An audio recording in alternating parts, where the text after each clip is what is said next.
Story, we're joined by Yossi Mekelberg, who's Associate Fellow for the Middle East and North Africa Programme at Chatham House. Thank you very much for speaking to France 24. So we've got these meetings in Riyadh and Cairo over the next day or so. What can we expect from both? Good afternoon.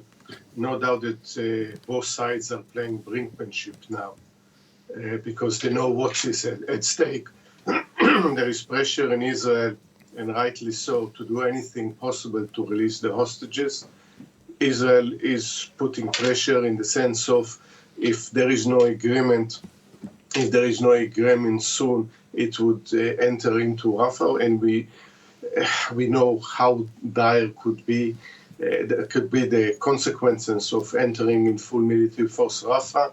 Hamas is trying to play the long game in this sense because they know these mounting pressures within the Israeli society and try to get beyond a temporary ceasefire, a long-term ceasefire, and be the return of more of the population in Gaza to the north of Gaza. And I think here's where the role of the mediator is so crucial to put pressure on both to avert the incursion into Rafah, but also to allow the release of the hostages. And if we look at Saudi Arabia specifically hosting this summit, last year a deal was on the table for it to recognise Israel. Is this still on the cards? I think in the longer term it's on the card, but not for now. I think the war in Gaza changed this parameter. It's not that the basic tenets of why Saudi Arabia would like to normalize relations with Israel have gone. Bear in mind, Saudi Arabia offered in 2002 the peace initiative, which based on the idea of full peace with the Palestinian in exchange of normalization for with the rest of the Arab countries. And this is 22 years old. It probably should have been taken then. But I think this Saudi approach to peace and normalization hasn't changed along the years.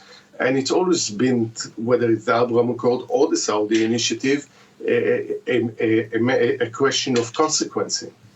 We heard in the report there one Israeli citizen saying that Hamas was releasing these hostage videos this week to tell Israel that it was willing to do a deal. What do you make of this timing from Hamas to release these videos this week? Yeah, I think it's part of the brinkmanship. There is also a psychological warfare in this one from Hamas. I don't think we should exonerate Hamas behavior. It doesn't, on the other hand, exonerate Israel behavior in this war.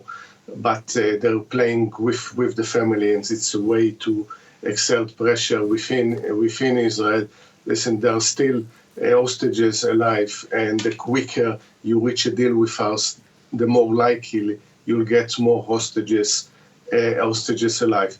On the one hand, you have Prime Minister Netanyahu that the release of the hostages is not his top priority, and on the Hamas side, a very cynical game with the lives and the emotions of the families of the hostages. It's not pretty.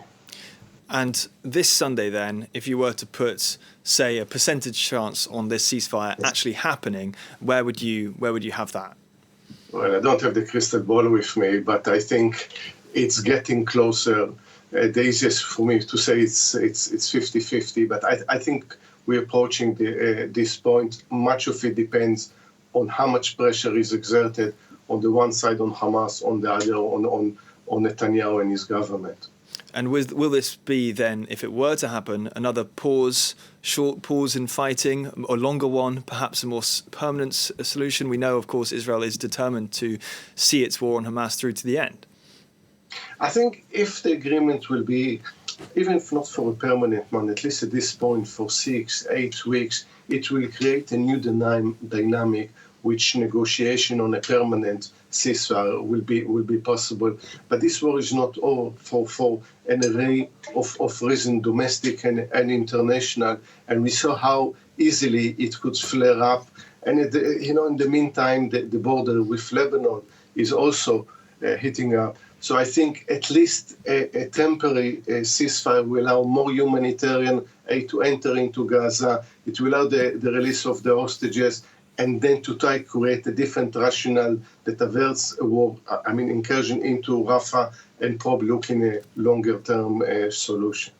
And you mentioned Lebanon there. Perhaps you've had the chance to have a look at this French proposal to try and stave off a regional conflict. What do you make of this? I think any international effort is welcome right now because it's volatile, because this enters closer into the relations between Israel and Iran. And only 2 weeks ago, we witnessed the attack by Iran and Israel, relatively minor retaliation, but this can escalate very quickly. And one of the tools, the proxies that Iran can always utilize in this is the Hezbollah, and rockets flying on both sides and attacks on a daily basis, and people losing their life.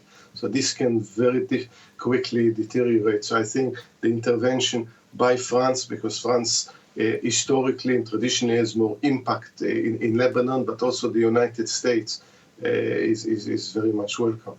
And there's some suggestions that Hamas is in some ways appearing to soften its stance, perhaps no longer pledging to destroy Israel as it once did, perhaps indicating that it's willing to convert to a political party if there's a two-state solution. What do you make of these movements?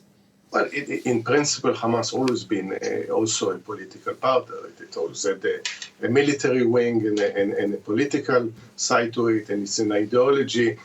It will take a long time. Consider what happened in October 7 and the war that ensued, to think that it can be almost overnight that Hamas can be a legitimate political party, one that is negotiating peace is a bit too early.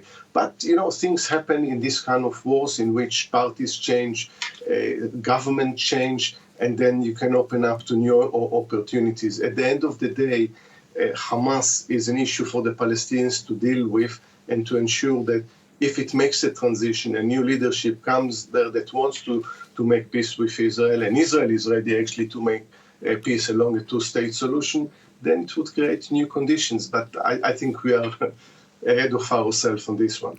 All right, Yossi Mekelberg, thank you very much for your time. Thank you.